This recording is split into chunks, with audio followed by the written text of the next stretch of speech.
l'accélération de temps en temps en politique, l'accélération des faits, des événements, de l'information, peut de temps en temps être un facteur favorable parce qu'en définitive, les acteurs politiques agissent par surprise. Ça peut marcher, mais ça pouvait marcher de la même manière autrefois, ça fait une campagne politique militaire de Napoléon, sans la technologie. Là où effectivement il y a un risque avec la technologie omniprésente d'information, c'est qu'apparemment tout le monde sait tout, tout le monde voit tout, donc on est dans une transparence du monde politique, transparence des enjeux, etc. etc.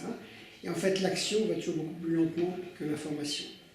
Et s'il y a trop d'informations, cette information à ce moment-là tue la capacité de l'action, c'est-à-dire la lenteur nécessaire à l'action, soit politique, soit militaire, soit commerciale. Donc du coup, c'est vrai qu'au bout d'un moment, cette soi-disant performance de l'interactivité, de la transparence de l'information peut être un vrai handicap. Ah ben, de toute façon, l'action politique, c'est pas que de la communication, c'est de l'action d'abord, comme dirait l'autre. Alors parfois, agir, c'est parler, bien sûr, mais en gros, le vrai conflit aujourd'hui qu'on a, c'est que l'action politique est très lente, très institutionnalisée, inévitablement extrêmement compliquée, et que par contre, en face, l'information est rapide, performante, concurrentielle, etc.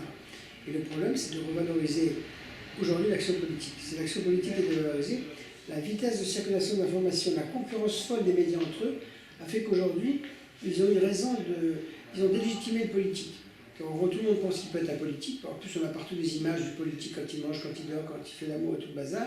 Et donc, du coup, la délégitimation du politique est terrible. On s'imagine que les journalistes peuvent être les acteurs. Les journalistes jugent de tout, savent tout, critiquent en permanence. Vous vous rendez compte que pour 10 acteurs en France qui agissent, vous avez 200 observateurs qui font des éditos tous les matins, etc. Donc, pour l'instant, dans la communication politique, c'est-à-dire la relation compliquée entre les acteurs politiques, les médias et l'opinion publique, l'acteur celui le plus fragile, c'est les acteurs politiques. Or, ce sont eux qui font l'action, ni les journalistes, ni l'opinion publique. Donc, on a eu un progrès dans l'espèce de transparence plus forte de la politique, et on risque d'avoir un cimetière aujourd'hui, parce qu'on ne croit plus à la légitimité des politiques, on s'imagine qu'on peut faire ce qu'ils font, qu'ils ne font rien, qu'ils font que de la com, et qu'ils sont intéressés que par les scores d'audience, qui est absolument ridicule.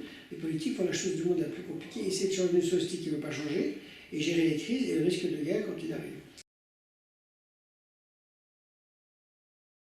Bien sûr. De toute façon, les politiques vont renaître, vont être relégitimés que quand ils vont couper avec cette folie médiatique, cette folie d'opinion publique, cette folie de sondage. Et qu'ils vont redire ce qu'ils sont. On est là des acteurs temporaires, fragiles, qui sont d'éviter la guerre et de résoudre un certain nombre de problèmes. Et notre seule légitimité, c'est ça. On n'a pas accouché avec les journalistes, on n'a pas accouché avec les sondeurs. On est ce qu'on est, on est accepté, on est refusé, mais laissez-nous le temps d'agir un minimum. Et ne traitez pas la politique à la vitesse des médias et de la concurrence des informations. Un homme politique qui dit ça aujourd'hui, il est gagnant.